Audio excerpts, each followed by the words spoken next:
Ya, kita mulai dari nomor pertama ini, halaman pertama itu tentang tumbukan ini ya. Nah, kalau misalnya ada soal tentang tumbukan, kita harus tahu bahwa untuk menyelesaikan soal tumbukan ada dua persamaan yang kita gunakan, yaitu pertama hukum kekekalan momentum. Untuk hukum kekekalan momentum ini bunyinya adalah momentum awal sebelum tumbukan sama dengan momentum akhir setelah tumbukan. Nah, dalam hal ini berarti kalau ada dua benda, berarti MA kali VA tambah MB kali VB sama dengan MA kali VA aksen setelah tumbukan ya, tambah MB kali VB aksen. Dan satu lagi, kita harus tahu persamaan hukum nilai kelentingan ya. Nilai kelentingan itu besarnya adalah negatif dari selisih kecepatan sesudah tumbukan dengan selisih kecepatan sebelum tumbukan. Nah, dari nilai kelentingan ini ada 3 jenis tumbukan ya, yaitu yang pertama ada yang tumbukan lenting sempurna. Nah, untuk lenting sempurna ini nilai kelentingannya E sama dengan 1. Dan di sini tidak ada energi yang hilang pada saat tumbukan. Yang kedua, ada lenting sebagian. Maka nanti nilai kelentingannya itu di antara 0 sampai 1. Jadi lebih kecil dari 1, lebih besar dari 0. Yang ketiga, ada yang tidak lenting sama sekali. Untuk yang tidak lenting ini, maka nilai E-nya adalah 0. Nah, saat E-nya 0, berarti tidak lenting, berarti keduanya setelah bertumbukan menyatu ya, jadi menempel. Jadi VA aksen sama dengan VB aksen. Jadi nilainya akan sama karena dia menyatu atau menempel. Menempel satu sama lain, ya. Seperti itu. Nah, sekarang kita masuk ke soal. Massa A 0,1 kg dan massa B 0,3 kg. A bergerak dengan kelajuan 5 m/s, sedangkan B 1 m/s. Oke. Lalu jika tumbukan tidak lenting sama sekali, berarti nilai E-nya adalah 0. Tentukan kecepatan masing-masing setelah tumbukan. Nah, ini A-nya itu VA-nya ke kanan, sedangkan VB-nya ke kiri. Nah, kita harus ingat bahwa momentum itu merupakan besaran vektor, maka yang ke kiri tandanya nanti min, sedangkan ke kanan tandanya plus. Nah, sekarang kita tuliskan persamaannya lagi. Dari persamaan pertama, MAVA tambah MBVB sama dengan MAVA aksen tambah MBVB aksen. Nah, yang dicari nanti VA aksen dan VB aksen. Masukin aja angkanya MA kali VA 0,1 dikali VA-nya tadi 5, berarti jadi 0,5. Kita lanjut lagi. Tambah 0,3 dikali 1, tapi minus. Berarti ini jadi minus ya. Minus dari 0,3 sama dengan MA VA aksen tambah MB VB aksen. Di sini karena tidak lenting sekali, berarti VA aksen sama dengan VB aksen. Berarti bisa kita gabung ini. MA 0,1 tambah 0,3 berarti 0,4 V aksen. Jadi keduanya akan bergerak bersama-sama. Sehingga V aksennya akan kita dapatkan 0,2 m/s. Inilah hasilnya. Bisa? Apakah ada pertanyaan? Kira bisa ya? Kita lanjutkan lagi soal berikutnya. Sebuah bola mula-mula bergerak ke kanan dengan kecepatan 10 m/s. Ini langsung kita buat ini positif ya. Lalu memantul dengan kecepatan 5 m/s ke kiri, berarti negatif. pertanyaannya perubahan momentum. Perubahan momentum itu artinya adalah momentum akhir kurang momentum awal. Momentum akhir berarti M dikali V akhir kurang M dikali V awal. Nah, M-nya bisa dikeluarin ya. M dikali V akhir kurang V awal. M, masanya adalah 100 gram, 0,1 kali V akhir minus 5 kurang 10. Berarti nanti minus 15, berarti minus 1,5 kilogram M per S. Nah, tanda minus di sini sebenarnya hanya menyatakan apa? Arah perubahan momentumnya. Arah perubahan momentumnya ke kiri. Nah, kira-kira begitu ya. Nah, di sini sering salah ya nanti M kali V2 min V1-nya. Nah, sering salah di vektornya karena tidak memperhatikan arahnya. Oke, kita lanjutkan lagi soal berikutnya. Bola kasti ya bergerak dengan kelajuan 8 M per S mula-mula. Baru dia menumbuk pemukul. Pemukul memberikan gaya 70 Newton sehingga bolanya akan terpukul dengan kecepatan berapa itu pertanyaannya. Di mana waktu kontaknya 0,1 dan masanya adalah 0,14. Nah, untuk soal begini, misalnya ini pemukulnya, lalu ada bola datang dengan kecepatan V1 lah anggap ya, lalu mengenai pemukul. Lalu pemukulnya diberikan gaya sebesar F, sehingga nanti bolanya akan berbalik arah tentunya, jadi kecepatannya V2. Dan selang waktu kontaknya ini, delta T-nya dikasih tahu ya, sebesar 0,1 detik. Nah, pertanyaannya berapakah kecepatan akhir? Nah, kita harus ingat hubungan antara gaya dengan perubahan kecepatan itu adalah impuls merupakan perubahan momentum. Artinya kalau kita berikan gaya impuls terhadap suatu benda, maka momentum benda akan berubah. Impuls itu kan gaya kali selang waktu bersentuhan sama dengan M dikali V akhir kurang V awal. Nah, F-nya itu dikasih gaya 70 Newton dikali selang waktunya 0,1 sama dengan masanya adalah 0,14 dikali dengan V akhirnya yang dicari kurang. Nah, karena ini bergerak mula-mula kita asumsikan ke kiri sehingga dia berbalik ke kanan, berarti minus dari 8. Jadi plus jadinya itu ya. Berarti 7 sama dengan 0,14 dikali V2 tambah 8. Oke. 7 per 0,14 itu 50 ya. Lalu berarti V2 sama dengan 50 kurang 8 itu sebesar 42 M per S. Nah, ini kelajuan setelah bolanya dipukul. Kira-kira begitu. Ada yang mau ditanyakan? Bisa, nak? Halo? Ya. Ya, oke. Kita lanjutkan aja. Nah, sekarang ini sudah masuk ke bab berikutnya ini, ya. Bab berikutnya setelah impuls momentum itu adalah topik tentang elastisitas. Nah, untuk elastisitas ini kita harus ingat konsep bahwa suatu pegas atau suatu benda elastis kalau ditarik dengan gaya tertentu maka akan mengalami pertambahan sesuai dengan persamaan ini. F sama dengan K kali delta X. Artinya perubahan pertambahan panjangnya itu sebesar F per K. Semakin besar gaya yang diberikan terhadap pegas, maka pertambahan panjang pegas semakin besar. Tetapi kalau K konstantanya yang besar, maka nanti pertambahan pegasnya adalah kecil. Seperti itu ya, berbanding terbalik ya dengan K. Nah, sekarang kalau dia hubungan seri, pegas itu bagaimana? Pegas kalau hubungan seri itu pakai seper ya, seper K seri sama dengan seper K1 tambah seper K2.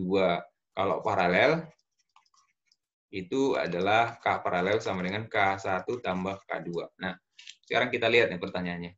Tiga konstanta pegas ini K masing-masing ini. K identik ya. K masing-masing.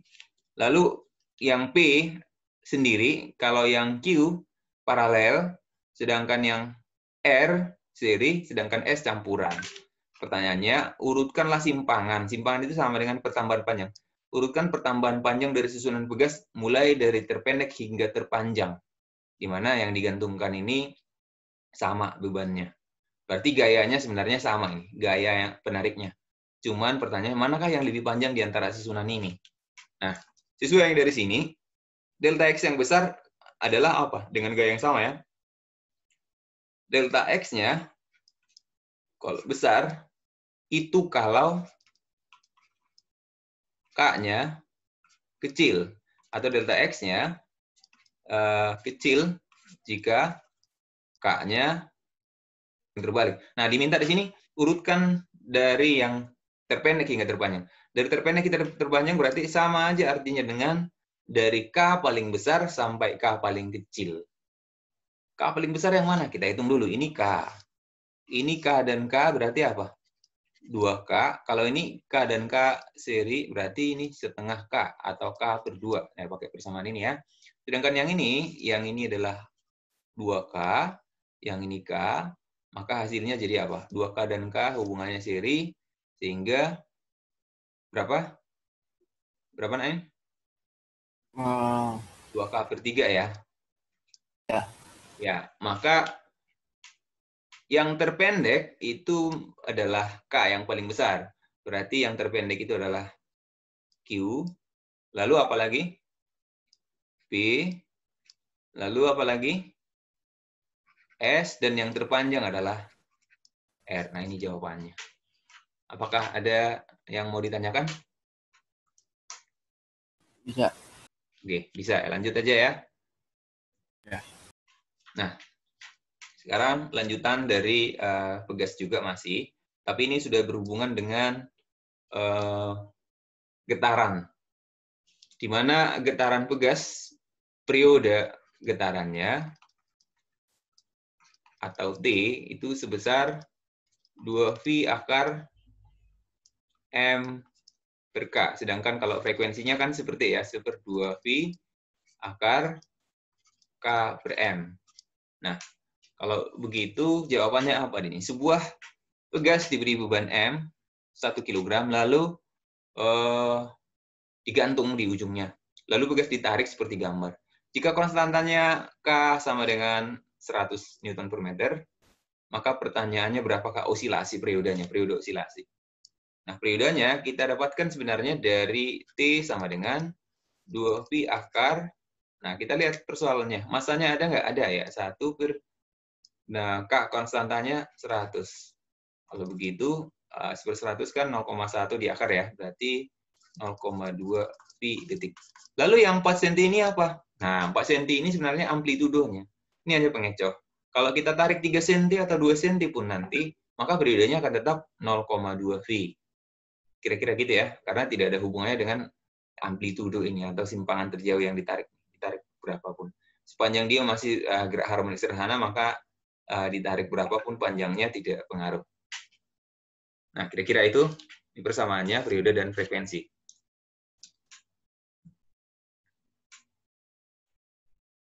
Adakah pertanyaan? Enggak. Enggak ya, oke lanjut ya. Nah, ini bab berikutnya, yaitu sudah tentang fluida statis. Nah, di fluida statis ini yang paling sering ditanyakan, baik di ujian sekolah atau TO, adalah perihal tentang gaya Archimedes atau gaya apung. Di sini berapa persen volume yang terlihat dari gunung es? Jadi maksudnya berapa persen ini yang muncul ini? Yang muncul ini berapa persen nih? Yang muncul ke permukaan. Nah, ini yang muncul, kalau yang ini adalah yang tercelup. Pertanyaannya berapa yang muncul? Nah, untuk mendapatkan berapa yang muncul, kita gunakan konsep gaya apung. Nah, kenapa ini mengapung? Tentu karena ada gaya apung, di mana gaya apungnya seimbang dengan gaya beratnya. Ini gaya berat ke bawah, sedangkan gaya apungnya ke atas. Ada gaya apung air laut. Nah, dalam kondisi seimbang, sigma F sama dengan 0, maka gaya apungnya akan persis sama besar dengan gaya beratnya. Masih ingat gaya apung ya? Gaya apung itu adalah massa jenis yang mengapungkan, ya dalam hal ini air lautnya, dikali G dikali volume yang tercelup. Sama dengan W itu kan M kali G ya. Massa si S-nya. Massa itu kan rho dikali V. Massa S dikali dengan volume S dikali G. Nah, G-nya bisa dicoret. Sehingga kita dapat volume yang tercelup. Itu sama dengan rho S per rho air. Itu adalah 840 dibagi dengan 1050. Habis itu dikali volume S-nya lah. Nah, ini volume yang tercelup. Tapi pertanyaannya adalah volume yang terlihat atau yang muncul. Berarti volume yang muncul itu kalau volume S total, volume tercelup 840 per 1050, berarti yang muncul adalah sisanya, yaitu 210 per 1050 dari volume S. Nah, ini kalau dikecilin sekitar 1/5 bagian lah. 1/5 bagian, dalam hal ini berapa persen? Tinggal dikali 100%, berarti 20%. Jadi yang muncul di atas ini adalah 20%, yang tenggelamnya atau tercelupnya adalah 80%. Jadi tergantung pertanyaannya. Dalam hal ini yang muncul berapa? Bisa ya?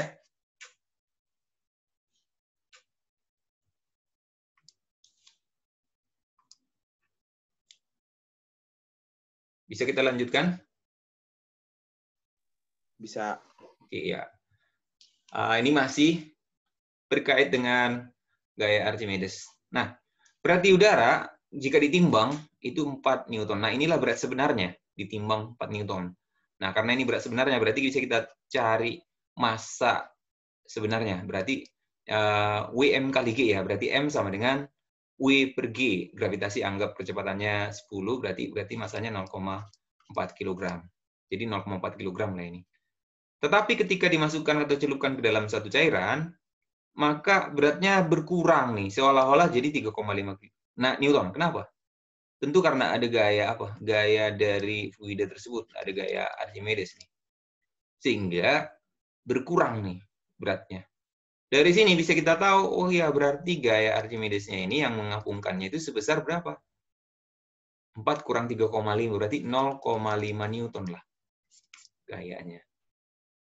Sekarang pertanyaannya, berapakah massa jenis logam? Rho logam, tentu itu M per V ya. Massa logam per volume logam. Kalau kita lihat dari persamaan ini, yang belum ada apa? Massanya ada 0,4 kilo, volumenya ya. Nah, untuk mendapatkan volume logam itu bisa kita dapatkan sebetulnya dari gaya Archimedes. Rumusnya kan rho dari cairan itu dikali G dikali volume yang tercelup. Volume semuanya tercelup di sini. Maka nanti 0,5 sama dengan rho airnya 1000 dikali 10 kali volumenya. Hingga volumenya kita akan dapatkan dibagi ya, berarti 0,5 dikali 10 pangkat Pakainya 4 meter 1 pangkat 3. kilo, 1 itu kasih rho-nya. Ya, ini Sama 1000 karena pakai. satuan internasional. Ya, rho air itu adalah 1000 kilogram per meter pangkat 3. Nah, ini sama dengan sebenarnya 1 gram per sentimeter pangkat 3. Nah, ini kan berhubungan dengan Newton ya, berarti untuk Newton kita gunakan satuan internasional ya. Jadi ini kita gunakan. Lalu kita akan dapat dari situ, maka rho logamnya kita dapat ya. 0,4 dibagi 0,5 kali 10 pangkat 4. Maka kita dapatkan, ini pangkat minus ini kayaknya ya. Benar ya? Pangkat min 4, lalu naik ke atas, pangkat 4, 0,8. Berarti 8.000 kg per meter pangkat 3. Begitu ya?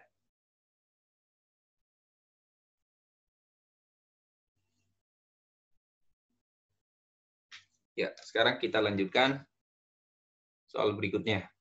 Jika ada yang mau ditanyakan, boleh nak, silahkan ditanya dulu.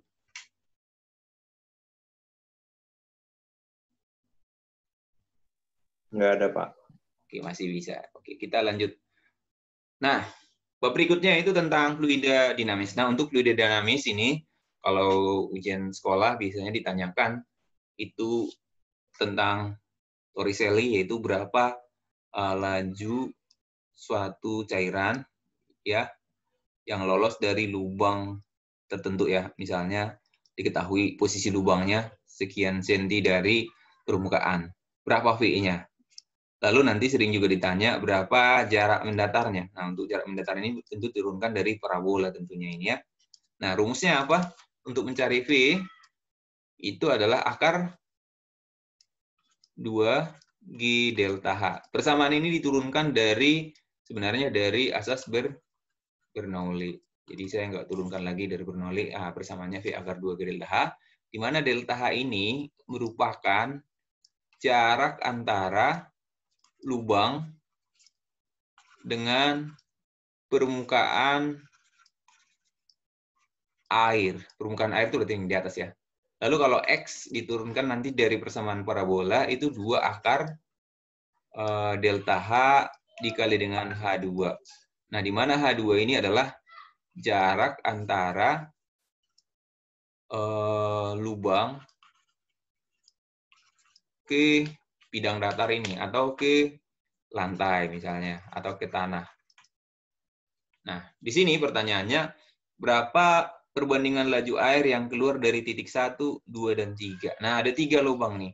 Berarti katakan ada V1, ada V2, dan ada V3. Nah, masing-masing ini keluar airnya misalnya. Kita nggak tahu berapa dan kemana jatuhnya, nggak ditanya. Yang ditanya hanya perbandingan V1 banding V2 banding V3. Nah, untuk mencari V1 banding V2 banding V3,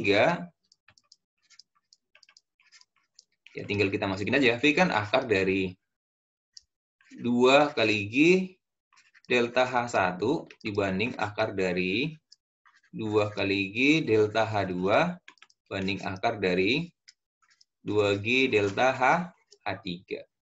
Nah, akarnya nggak boleh dicoret kalau dalam perbandingan ya. Nah, akar dari delta H1. Delta H itu kan jarak lubang dengan permukaan. Berarti dari sini, titik 1 ini ke atas 20. nih. 20, berarti 0,2 ya. 0,2 kali 10 kali 2. Akar 4 ya. Benar ya? Dibanding dengan akar 20 dikali. Nah, dari sini ke atas nih. Tinggi semuanya 100, dari sini ke sini 50, berarti 0,5. 20 kali 0,5 berarti akar 10, benar ya?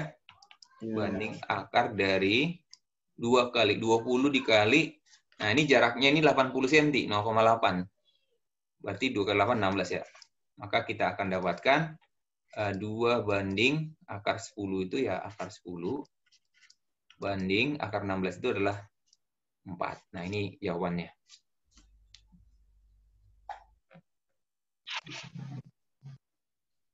Harus ubah ke meter ya, Pak? Iya. Sebetulnya nggak usah diubah juga bisa, karena namanya perbandingan kan, satuannya habis kan. Nah, gravitas ini juga dicoret bisa sebenarnya, sama aja. Kalaupun nggak kamu ubah, 20 banding 50 dibanding 80, begitu ya? Sama kan? Sama aja. Sama aja, iya. Oke, kita lanjut.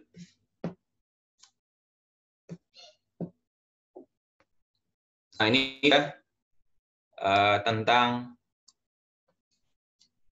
kalor ini, ya, perambatan kalor. Perambatan kalor ini kan ada berapa macam, masih ingat? Ada konduksi, ada konveksi, ada radiasi. Nah, ini adalah konduksi. Konduksi itu perpindahan kalor melalui suatu pengantar tanpa diikuti perubahan atau perpindahan partikelnya. Jadi nanti hanya kalornya yang merambat. Nah, hukum perpindahan kalor itu adalah merambat dari yang tinggi suhunya ke yang rendah suhunya. Nah, inilah merambat kalor dari A ke B gitu ya. Di mana laju kalornya atau Q per T-nya, kalor persatuan waktu adalah tergantung pada konduktivitasnya dikali luasnya dikali selisih suhunya dibagi dengan tebal rambatan kalornya. Kalau di sini misalnya merambat dari titik ini ke sini, berarti ketebalan rambatannya itu atau jarak rambatnya berarti dari sini ke sini. Ya, seperti itu. Kalau merambatnya kalornya dari atas ke bawah, berarti ya dari atas ke bawah ini tebalnya. Lalu A itu luasnya yang mana? Luasnya itu kalau misalnya ada dinding misalnya seperti ini. Lalu inilah dindingnya, misalnya bagian ini dipanaskan ya. Misalnya dipanaskan bagian ini, misalnya T1 lah ini T2, lalu diketahui T1 dari T2, berarti kalornya kan merambat dari sini ke sana, gitu ya, kalornya merambat. Lalu luasnya mana? Luas yang ditembusnya itu. Nah, ini luasnya. Ini yang disebut dengan luas. Dalam hal ini ya, luasnya ini, luas permukaan yang ini. Oke. Nah, di sini suhu paling ujung sebelah kiri 210 Celcius, sedangkan paling kanan 30 Celcius, merambat dari kiri ke kanan.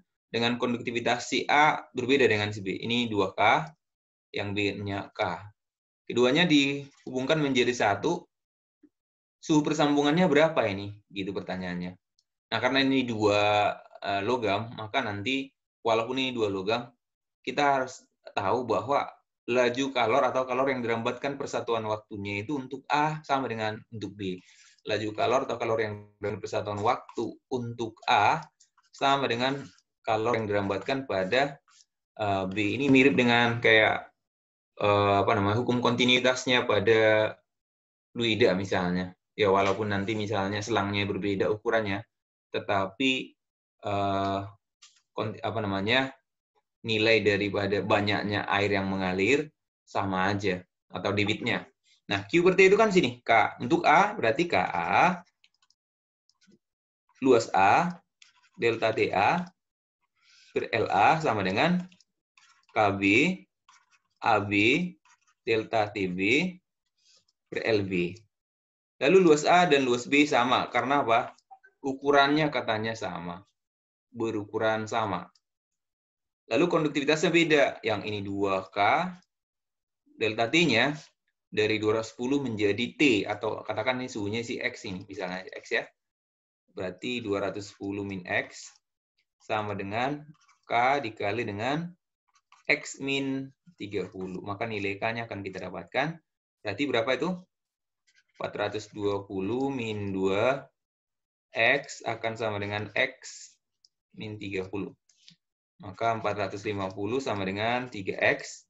Jadi X-nya akan kita dapatkan sebesar 150 derajat Celcius. Jadi suhu persambungannya adalah 150 derajat Celcius.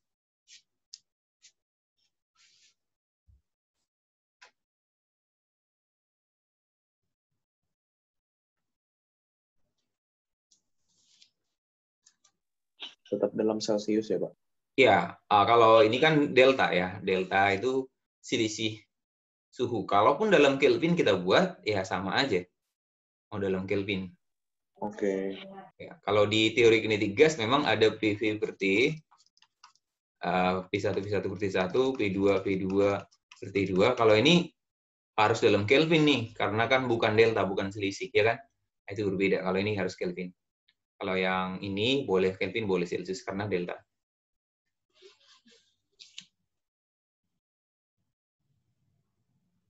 Ya, kita lanjutkan lagi. Soal berikut. Ini tentang kalor. Grafik seperti ini udah biasa ya di UN juga, US juga sangat sering ya. Nah, ketika ditanyakan nanti kalor yang dibutuhkan, kita tahu Q itu nanti bisa digunakan untuk menaikkan suhu dan mengubah wujud. Q itu bisa digunakan ya untuk menaikkan suhu suatu zat mc delta T. Nah, C-nya di sini adalah kalor jenis, sedangkan untuk mengubah wujud M kali L, L di sini adalah kalor lebur. Nah, ketika terjadi perubahan suhu, wujudnya tetap. Ketika terjadi perubahan wujud, suhunya tetap.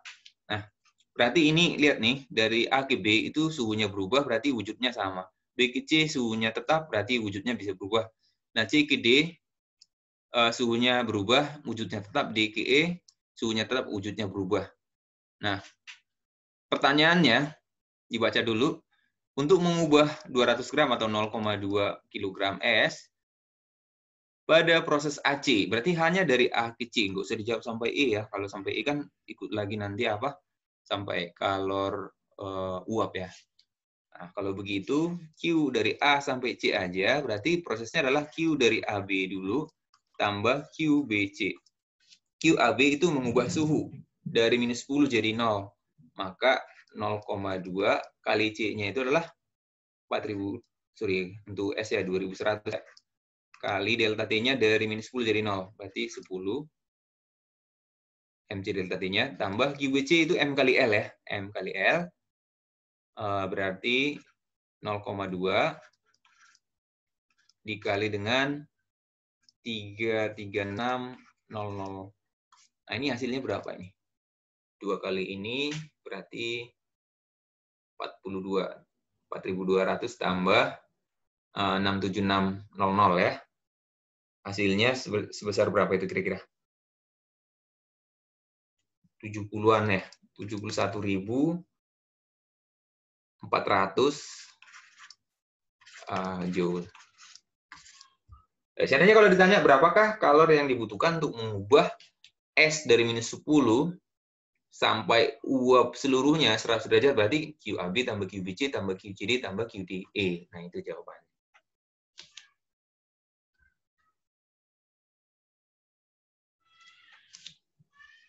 Bisa, nak?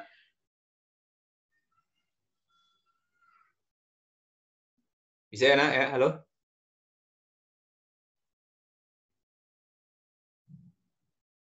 Pak, rumus kalor uap itu apa? Ini QM kali L. Nah, L ini ada dua macam ini. Ada LS, ada L uap. Oh, sama ya. Ya, M kali L juga.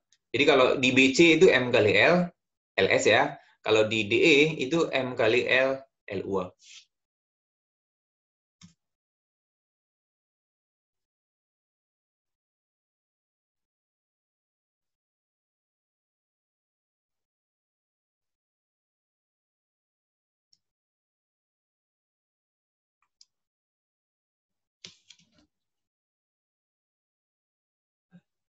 Ya, sekarang kita masuk ke energi kinetik gas. Energi kinetik gas itu EK itu adalah 3/2 kT kalau dia monoatomik.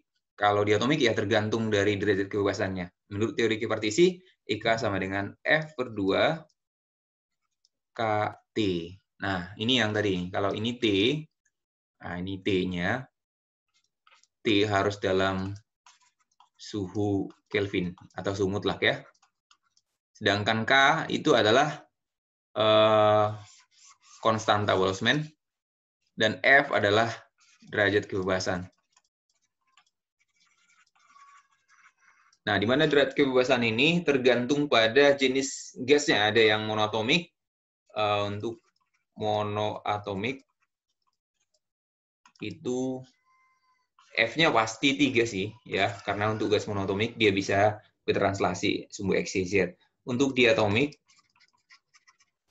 bisa 3 kemungkinan nih. F-nya 3, F-nya 5, dan F-nya bisa sampai 7. Ini untuk diatomik pada suhu rendah. Suhu rendah itu di bawah suhu kamar, itu sekitar plus minus 250 Kelvin. Ini suhu sedang. Untuk suhu sedang, ini suhunya di atas suhu kamar ya sampai kira-kira plus minus 500 Kelvin. Dan suhu tinggi ini adalah suhu berkisar plus minus 750 Kelvin. Jadi nanti bisa translasi, bisa berotasi, bisa juga bervibrasi, makanya sampai 7. Nah, jadi jawaban yang paling tepat adalah faktor yang mempengaruhi energi kinetiknya adalah suhu. Ya, karena di diatomik juga suhu yang mempengaruhi bisanya dia F-nya berubah. Dan sebenarnya ada satu lagi sebenarnya, monoatomik kah dia atau diatomik.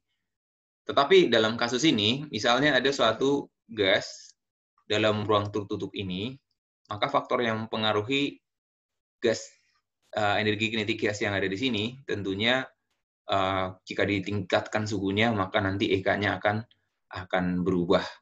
Ya, itu jawabannya. Jadi jawabannya adalah suhu, ya.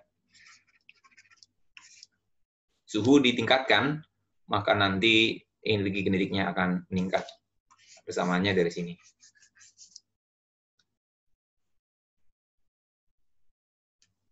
Nah, kita masuk ke soal berikut. Ini soal hitungannya. Jika konstanta Boltzmann 1,38 kali 10 pangkat minus 23, berapakah energi kinetik sebuah helium? Berapakah energi kinetik sebuah partikel helium ini? Helium itu kita tahu adalah monoatomik, sehingga EK-nya bisa kita tuliskan 3/2 kT. F-nya adalah 3, ya. F-nya sama dengan 3.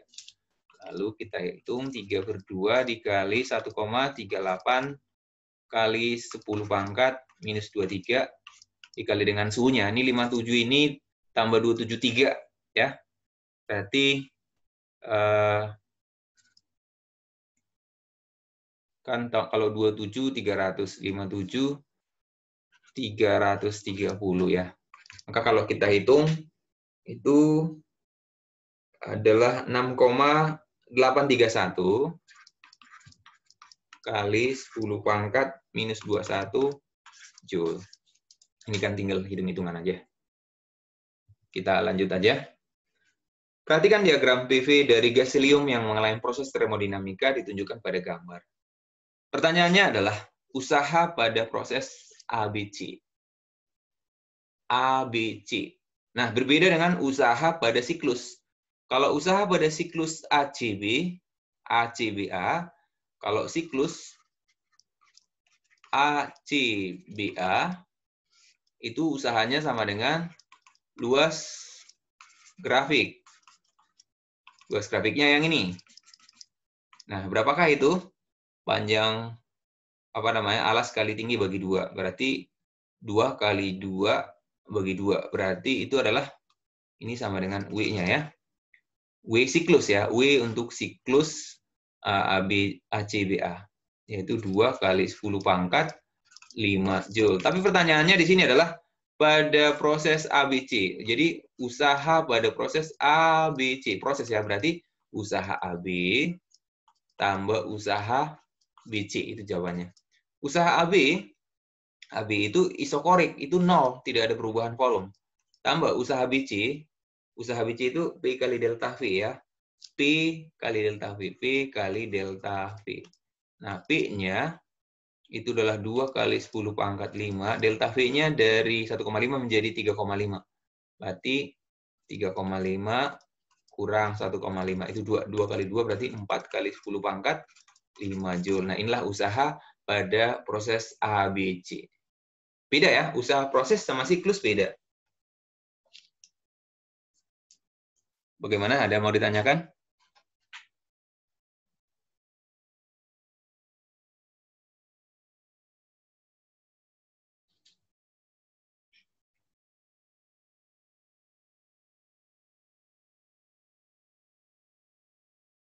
Oke, kalau tidak ada, kita lanjutkan.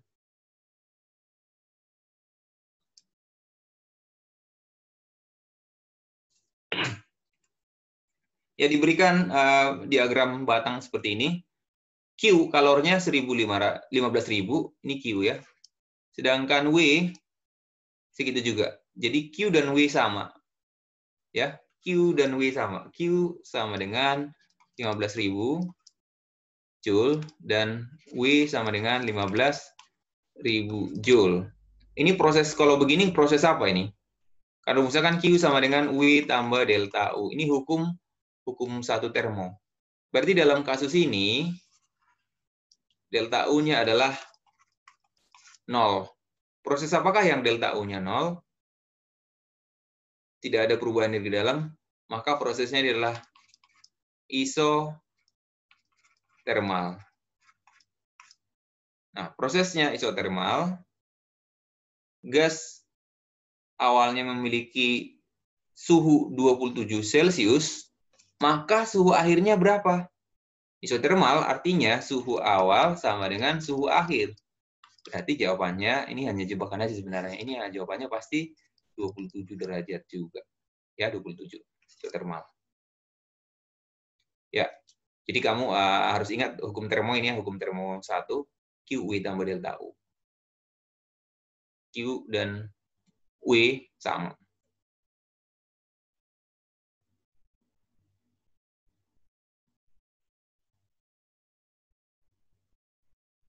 Ya, kita lanjutkan lagi. Perhatikan grafik siklus Carnot berikut. Mesin mengambil panas 1000 Joule. Berarti Q1 yang diambil ya. Diambil dari Q1, suhu panas, yaitu 1000 Joule. Banyaknya panas yang diubah jadi usaha. Berapakah usahanya gitu ya? Dalam hal ini, suhu tingginya 1000, suhu rendahnya 600. Nah, kita ingat bahwa efisiensi dari suatu mesin itu adalah W per kalori yang diserap. Nah, untuk Carnot sendiri, itu juga 1 kurang suhu tinggi bagi suhu rendah. Kalau mau dalam persen, tinggal kalikan aja dengan 100%. Nah, pertanyaannya berapakah usahanya? Oke, maka nanti bisa kita cari dari efisiensinya tentunya. Nah, W akan ketemu W per Q1 1000 sama dengan 1 min suhu rendahnya 600 per 1000. Berarti ini 1 berarti 400 per 1000.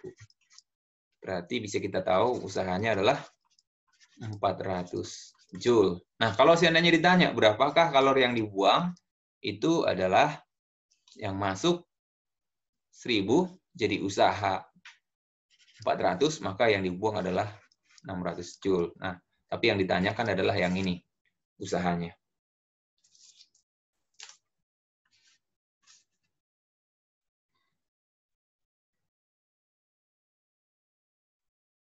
Soal berikutnya. Nah, ini tentang gelombang. Cepat rawat gelombang, ya. V itu sama dengan lambda kali F. Lambda itu panjang gelombang. Ini panjang gelombang adalah panjang satu gelombang. Ditanyakan berapakah frekuensi kalau seperti ini. Nah, frekuensinya bisa kita dapatkan dari cepat rambat gelombangnya. Cepat rambat gelombang kita tahu adalah 360 sama dengan dikali F. Nah, di sini lambdanya yang belum tahu. Panjang gelombang adalah panjang satu gelombang. Ini OKA, X dari OKA sama dengan 180 cm. Itu 180 cm ini berapa gelombang? Satu gelombang itu adalah satu puncak, satu lembah. Berarti ini 2 gelombang, 2,5 ya. Berarti 2,5 lambda itu adalah 180 cm. Maka lambda sama dengan 180 dibagi 5/2. Atau 180 itu dikali 2/5. Gitu ya. Berarti 360 per 5 cm. Lalu frekuensinya berapakah dia? Berarti 360 per 5. Ini kan masih cm ya, kali 10 pangkat min 2 aja. Nah, 360-nya habis. Maka frekuensinya adalah 500 Hz. Benar ya? Ini kan pindah ke sana 5. 5 bagi 10 pangkat min 2. Jadi 500 Hz.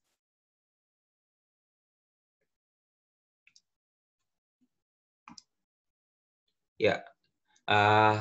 Untuk gelombang saya kira bisa ini ya. Nah, selanjutnya nanti bisa juga ditanya persamaan gelombangnya Y sama dengan A sin omega T min KX. Nah, mungkin di soal berikutnya. Nah, ini. Diketahui Y1, ini gelombang pertama, 2 sin 2V kali 4T min 2X. Sedangkan yang satu lagi, 2 sin 2V 4T tambah X. Tentukan persamaan dan perbedaannya. Persamaannya sebenarnya, ini bentuk umumnya kan Y sama dengan A sin dalam kurung omega T plus minus KX. Sebetulnya ini juga bisa ada plus minus. Nah, kalau dia plus biasanya dia pertama kali bergetar ke atas. Nah, kalau min... Yang tadi kok 500 Hz, Pak? Ya, ini. Iya, oke. Ya. Udah. Oke ya. Ini ya, kalau yang min bergetar mula-mulanya ke bawah. Ini plus minusnya ya. Lalu kalau dia plus ini merambatnya ke kiri. Kalau min dia merambatnya ke kanan. Dari sini bisa kita lihat persamaannya, apa persamaannya? Jadi persamaannya ya amplitudonya sama, amplitudonya ya, A ini ya. Lalu omega itu 2VF ya, atau 2V per periode. Nah, kita kelihatan di sini ya. Kita kalikan ke dalam ini. 2V kali 4, 8V. Jadi omeganya sama. Berarti persamaan selain itu adalah apa lagi? Selain amplitudo sama, frekuensi juga sama. Ya. Lalu K. K itu adalah 2V per lambda. Nah, K-nya berapa ini? Kalau kita kalikan ke sini, 4V ya. Ini juga, oh ya, ini berbeda. Ini 2V, kalau ini, kalau omeganya sama. Kalau ini, K sama dengan berapa nih? 2V aja. Ini K sama dengan 4V. Jadi, ini persamaannya. Lalu perbedaannya adalah, bisa kita lihat dari ini, K-nya. K-nya berbeda. K itu 2V per lambda. Berarti panjang gelombangnya berbeda. Jadi, perbedaannya lambda berbeda. Bisa dicari nanti lambdanya. Selain itu apa? Arah rambatnya juga berbeda. Yang mana si Y1 merambat ke kanan, Y2 merambat ke kiri. Nah, kira-kira gitu. Misalnya kalau iseng nih, benar nggak frekuensinya sama deh? Apa buktinya? Nah, omeganya bisa kamu cari nih. Omeganya kan 8V tadi ya. 8V. Jadi frekuensinya sama lah. Omega sama dengan 2VF. Jadi sama-sama memiliki frekuensi 4 Hz. Sedangkan panjang gelombangnya berbeda. K1 itu 4V sama dengan 2V per lambda. Berarti dari sini lambdanya adalah setengah ya. Sedangkan K2 itu adalah 2V sama dengan 2V per lambda. Berarti lambda 2-nya itu adalah 1 meter. Jadi berbeda. Ini perbedaan dan persamaannya. Apakah bisa dipahami?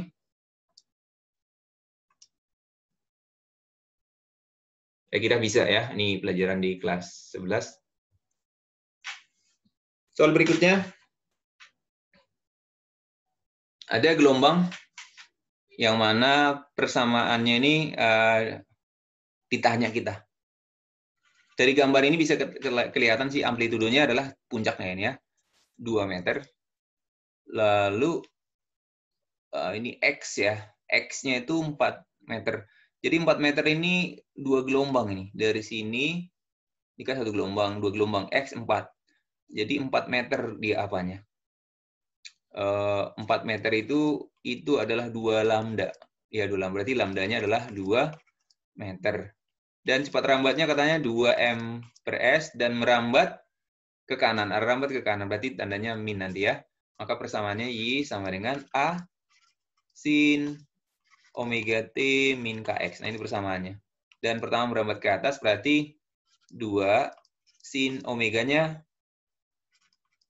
2VF T min 2V per lambda X. Nah, 2 sin 2VF. Frekuensinya belum tahu, tapi bisa dapat dari sini. F sama dengan V per lambda ya. V per lambda itu adalah 1 ya. 1 Hz. Sehingga sin 2V kali F, berarti 2VT min 2V per lambda. 2V per lambda, lambdanya adalah 2, berarti Vx. Nah, inilah jawaban dari bentuk gelombangnya. Jadi nanti pilihan berganda misalnya Y1 ada nih 2 sin 2VT plus Vx. Ya, atau 2 sin 2VT plus 2Vx misalnya. Nah, itu pilihannya, pilihlah yang ini. Kenapa minus? Nah, arah rambatnya. Tadi sesuai dengan yang ini tadi. Ini ya, kalau plus ke kiri, ini ke kanan. Apakah ada pertanyaan sampai di sini? Tidak ada ya. Oke, kita lanjutkan lagi. Soal berikut tentang bunyi. Pada gambar di sini, yang ada tertera di sini, ada satu sumber bunyi, lalu ada titik pada A, posisinya pada B, dan pada posisi pada C, di mana jaraknya itu ditentukan ya.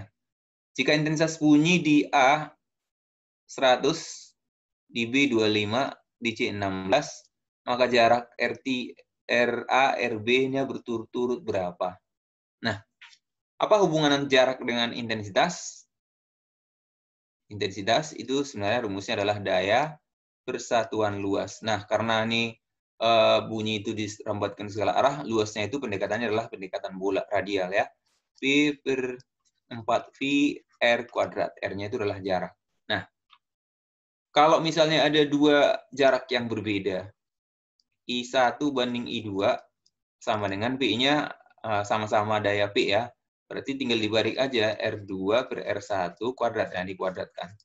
Nah, inilah persamaan untuk mencari intensitas di tempat lain kalau di tempat salah satu diketahui. Kalau begitu, kalau kita mencari di RB berapa, kita bandingkan aja gini. IC banding IB, gitu ya, sama dengan RB per RC kuadrat pastinya. IC kita tahu IC-nya 16, sedangkan IB-nya 25, sama dengan RB-nya yang mau cari, RC-nya adalah 10 kuadrat. Nah, supaya hilang kuadratnya di akar ya, di akar kiri, akar kanan, sehingga ini 4/5 sama dengan RC per 10. Sorry, ini kebalik ya. RB per RC 10 ya. Ini RB per ini. Berarti dari sini kita akan dapatkan RB-nya akan sama dengan 40/5 ya. Berarti 8 meter. Nah, untuk mendapatkan RA sama aja jadinya. Bisa kita dapatkan dari IC per IB, IA lainnya. IA sama dengan RA per RC kuadrat. IC 16 dibagi 100 sama dengan RA yang dicari, bagi RC-nya adalah 10, kuadrat diakarin ya. Maka 4/10 sama dengan RA yang dicari per 10. Sehingga kita dapatkan RA-nya adalah 4 meter. Oke, itu jawabannya. Bagaimana? Bisa diterima? Saya kira bisa ya. Kita lanjutkan. Satu buah amplifier menghasilkan intensitas 70 desibel. Agar bisa menghasilkan 90 desibel, berapa banyak amplifier yang disediakan? Nah, ada persamaan TI. Semakin banyak semakin banyak speakernya, maka nanti taraf intensitas akan semakin berisik atau semakin kuat. TIN2 atau TI2 yaitu ya, itu TI akhir setelah dijumlah itu sama dengan TI1 tambah 10 logaritma N2 per N1. Nah, ini persamaannya. Jadi TI kalau ditambah jumlahnya, maka nanti akan semakin besar. TI untuk akhirnya ini 90 ya, berarti 90. TI awalnya 70, tambah 10 logaritma satu buah menjadi berapa? Supaya jadi 90, berarti N-nya ya. N2 per N1 ini. N2 per 1 gitu ya. Kan awalnya satu buah ya. Lalu delta TI-nya jadi di sini adalah 20 sama dengan 10 log N2. Ini dicoret. 2 itu adalah log 100 ya. Sama dengan log N2. Nah, bisa dicoret, berarti N2-nya harus 100 buah. Artinya, agar intensitasnya naik dari 70 menjadi 90, maka harus ada 100 buah speaker yang sama. Kira-kira begitu maksudnya. Ya, selanjutnya, ini tentang efek Doppler ya. Tentang efek Doppler. Frekuensi sumber fluid kereta adalah 320 Hz. Frekuensi yang didengar pengamat yang bergerak searah ini, ya. Maka persamaannya adalah frekuensi yang didengar pengamat itu sama dengan V plus minus VP dibagi V plus minus PS dikali dengan frekuensi yang dikeluarkan sumber. Frekuensi yang didengar pengamat sama dengan kecepatan bunyi kecepatan bunyi di udara itu sekitar 340 ya. Jadi harus ditulis ini ya. V di udara itu 340 m/s ya. 340. Lalu kalau pengamat bergerak, ya ini pengamat bergerak dalam hal ini, coba ini pengamat bergerak tuh 40 m/s ini ya, berarti nanti menjauhi menjauhi si sumber ini ya. Sedangkan sumbernya mau mengejar si pengamat tentunya begitu ya. Jadi si pengamatnya menjauhi ini tentunya, menjauhi si sumber ya. Kalau pengamat menjauhi si sumber berarti jadi kurang ya karena dia udah di depan ini ya ceritanya. Kalau misalnya masih di belakang, dia mendekat ya gitu ya. Minus dari kecepatan pengamat 40 dibagi V 340. Sekarang si sumbernya mendekat. Kalau si sumber yang mendekat itu minus juga. Minus 20 dikali Fs. Fs-nya itu adalah 3200. Sehingga hasilnya adalah ini 300 dikali 10. Berarti 3000 Hz. Nah, gini ya. Kalau pengamat menjauhi, min. Kalau ini tebut aja ya. Ada sumber, ada pengamat. Kalau pengamat menjauhi, VP-nya min ya. Kalau pengamat mendekati, VP-nya plus. Kalau sumber mendekati, VS-nya adalah min. Kalau sumber menjauhi, VS-nya plus. Nah, ini harus tahu untuk efek Doppler.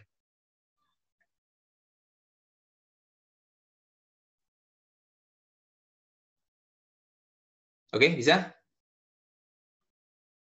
Pengamat yang mendekati sumber itu plus. Sedangkan sumber mendekati pengamat itu min. Ya, sekarang kita lanjutkan lagi untuk soal ini. Ini tentang interferensi celah ganda. Persamaan untuk interferensi celah ganda itu persamaannya adalah D/L sama dengan N lambda. Ini pola terang ya. Kalau untuk pola gelap itu DY/L sama dengan 2N-1 kali setengah lambda. Itu pola gelap atau interferensi minimum. Nah, kita bisa lihat hasil pengamatan celah ganda terlihat pada gambar. Panjang gelombang laser yang dipakai adalah berapa nano. Ini panjang lambdanya yang ditanya. Nah, ini bisa kita tahu nih, yang ini adalah terangnya ini ya. Yang merah ini anggap terang. Ini namanya terang pusat. Terang 1, terang 2, terang 3, terang 4. Ini terang keempat ya. Terang 3, terang 2, terang 1, terang 0. Ini terang pusat ya. Terang 1, terang 2, terang 3, terang 4. Berarti N-nya adalah 4. Berarti bisa kita cari D-nya, jarak antara celah. Berarti 0,8 kali 10 pangkat min 3. Y-nya itu 2 kali 10 pangkat min 3. Ya, 2 cm ya. Y jaraknya. Ini namanya Y ya. Per-L adalah jarak antara celah dan layar. Itu 80, berarti 80 itu berarti 0,8 meter. Ini semua dalam meter ya. Itu sama dengan N-nya, 4 lambda. Jadi kita akan dapatkan ini. Berarti hasilnya 2 kali 10 pangkat min 6 per 4, itulah lambdanya. Maka lambdanya itu sama dengan 0,5 kali 10 pangkat min 6 meter. Nah, karena diminta dalam nano, dikali lagi dengan 10 pangkat 9. Berarti jadi 500 nanometer. Di mana 1 nanometer sama dengan 10 pangkat min 9 meter. Atau 1 meter 10 pangkat 9 nanometer. Ya, ini sama, masih eksperimen celah ganda. Jarak antar celah 0,05, banyaknya terang yang muncul. Nah, pertanyaan di sini adalah, berapakah jumlah terang yang muncul? Nah, untuk jumlah terang yang muncul, di sini misalnya layarnya, ya. Nah, ini misalnya terang pusat tadi. Lalu di sini pasti juga terang 1. Di sini juga pasti terang 1. Karena di kiri kanan juga akan muncul terang. Terang 2, terang 2, terang 3, terang 3, sampai ke sana nanti ada terang KN, sebelah kiri juga terang KN. Jadi kalau misalnya kita tahu indeks atau terang KN-nya adalah sampai ke terang ke-5, maka nanti jumlah terangnya 5 ke kiri, 5 ke kanan. Ditambah dengan terang pusat ini. Maka jadi jumlah terang maksimumnya adalah 11. Maka kita harus tahu dulu indeks terang keberapa yang mungkin. Persamaannya adalah dy/L atau d sin theta sama dengan n lambda. Sin theta itu mendekati y/L.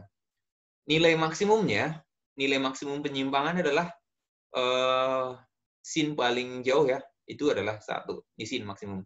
Maka persamaannya d agar maksimum itu nanti kali 1 ya. Sin theta nilainya maksimum sama dengan 1 ya. Sama dengan n, orde paling besar lah ini, orde maksimumnya kali lambda. Jadi kita akan dapat n maksimumnya, orde maksimumnya sama dengan d-nya menggunakan jarak antar celah. Ya, jarak antar celah 0,05 ya, 0,05 kali 10 pangkat min 3 dibagi dengan lambdanya. Lambdanya adalah 500 kali 10 pangkat min 9. Berarti pangkat 6. Berarti 5 kali 10 pangkat 4. Gitu ya. Dibagi 500.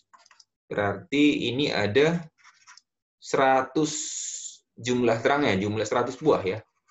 Nah, jadi N-nya itu 100 kiri, ya 100 kanan tambah terang pusat. Jadi nanti jumlah terangnya itu sama dengan 2N maksimum tambah 1. Hasilnya adalah 201.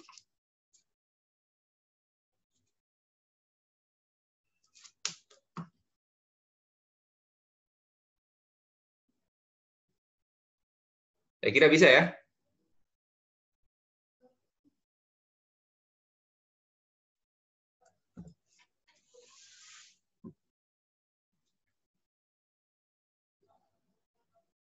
Pak, ada yang mau tanyakan? Oke, kalau tidak ada, kita lanjut saja tentang mikroskop ya.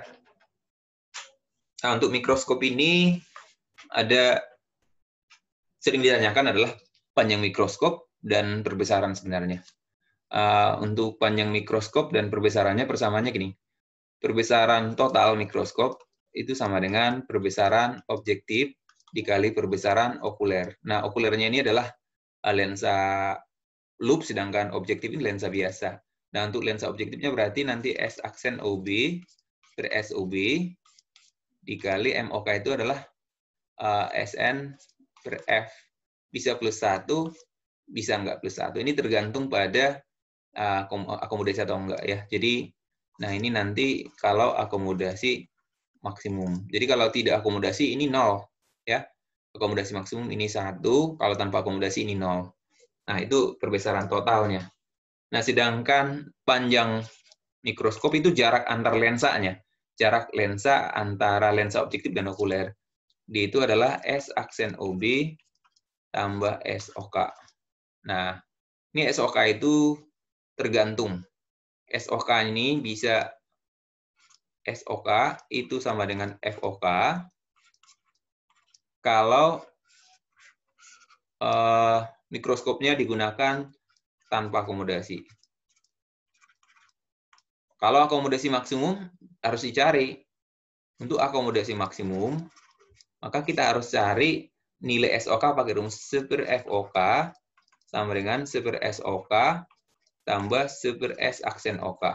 Di mana S aksen OK-nya itu adalah min, pasti negatif ya. Kalau untuk akomodasi maksimum berarti min PP pengamatnya. Ya, PP pengamatnya itu adalah 25 cm untuk orang normalnya. Nah, sekarang kita akan melihat pertanyaannya adalah mikroskop dengan jarak fokus objektif 2 dan okuler 6,25. Objek diletakkan 3 cm di depan objektifnya. Panjang mikroskop dan perbesarannya berapa? Nah, kita cari dulu perbesaran objektifnya. Nah, untuk mendapat perbesaran objektif, kita harus tahu S aksen OB-nya. Pakai persamaan apa? 1 per FOB sama dengan 1 per SOB tambah 1 per S aksen OB. Nah, 1 per FOB itu 1 per 2 sama dengan 1 per 3 tambah 1 per S aksen OB. Dari sini kita akan dapatkan, dibagikan ya, ini 3 per 6, 2 per 6, 1 per 6 ya. S aksen OB sama dengan 6 cm. Oke, nah kita akan dapatkan M totalnya. Jadi, kita akan dapat M totalnya sama dengan S aksen OB-nya 6. 6 per SOB-nya tadi diletakkan pada 3 ya. Dikali lagi SN-nya, kalau nggak disebut berarti dia normal. Normalnya itu SN-nya 25 cm dibagi dengan F. Di sini FOK ya. F okulernya atau F loop-nya. F loop-nya itu adalah 6,25 ya. 6,25. Karena dia maksimum, pakai tambah 1. Berarti 2 dikali ini 6 kali 4. 24. 4 ya. 4 tambah 1, 5. Berarti perbesarannya adalah 10 kali. Lalu untuk D-nya, karena akomodasi maksimum, S aksen OB udah dapat kita S aksen 6. Kita tinggal nyari SOK-nya. Bagaimana SOK-nya? Kita cari 1 per FOK. 1 per FOK dari sini ya, akomodasi maksimum. 1 per FOK. FOK itu adalah 1 per 6,25 sama dengan 1 per SOK, yaitu yang dicari dulu, tambah 1 per min S aksen OK itu berarti min 25. Dari sini kita akan dapatkan SOK-nya. Ya, SOK-nya kita putar ya, maka nanti 1 per 6,25 jadi plus ya, 1 per 25. Berarti 4 per 6,25 tambah 1 per 4 per 25 tambah 1 per 25 per 25 ya. Berarti SOK-nya 25 per 5 berarti 5 cm. Maka D-nya berapa? D-nya ini kita akan dapatkan S aksen OB tambah SOK. S aksen OB tadi 6 tambah SOK kita dapatkan 5. Maka hasilnya adalah 11 cm. Jadi D-nya tahu dan M-nya tahu. Nah, sekarang untuk teropong bintang. Teropong bintang itu sama aja sebenarnya dengan mikroskop, cuman dibalik ya. Kalau fokus objektifnya itu, kalau mikroskop kan lebih kecil dari okuler. Kalau ini dibalik. Nah, pertanyaannya panjang teropong. Panjang teropong itu rumusnya adalah FOB tambah SOK. Nah, SOK itu berapa? SOK sama dengan FOK untuk tanpa akomodasi. Ya, kalau akomodasi maksimum, maka kita harus cari lagi SOK itu pakai persamaan 1 per FOK sama dengan 1 per SOK tambah 1 per S aksen OK. Di mana S aksen OK-nya itu sama dengan min PP untuk orang normal adalah min 25 cm. Nah, sekarang kita lihat panjang teropong pada kondisi akomodasi maksimum. Nah, Teropong bintang disusun mata berakomodasi maksimum pada jarak 30 cm. Fokusnya 60 dan fokus sekuler ini. Teropong bintang disusun untuk mata berakomodasi maksimum pada jarak 30 cm. Fokus objektifnya 60 cm dan fokus okulernya 6 cm. Panjang teropong. Oh iya, ini akomodasinya masing-masingnya pada jarak 30, berarti ini bukan normal ya. Jadi ini PP-nya adalah 30 cm ya, bukan normal. Jadi titik dekatnya dia adalah 30 cm. Nah, F-nya udah ada, berarti tinggal mencari sebenarnya. F-nya udah ada FOB 60 cm tambah SOK yang belum ada. Maka kita harus cari SOK dari persamaan yang di atas. 1/FOK itu adalah 6. Berarti 1/6 sama dengan 1/SOK, ini yang kita cari. Tambah 1/S aksen OK itu adalah min PP-nya. Berarti di sini min 30. Ya, berarti, nah pindah aja. Nah, 5/30, jadi plus ya, 5/30 plus 1/30 sama dengan 1/SOK. Dari sini kita akan dapat SOK akan sama dengan 30/6 ya, adalah 5 cm. Nah, maka nanti panjang teropongnya akan jadi sama dengan 65 cm. Seandainya ditanya, berapakah perbesaran teropong? Untuk perbesaran teropong itu adalah FOB per SOK. Nah, kita akan dapatkan FOB-nya tadi 30, per SOK-nya 5, berarti 6 kali lipat.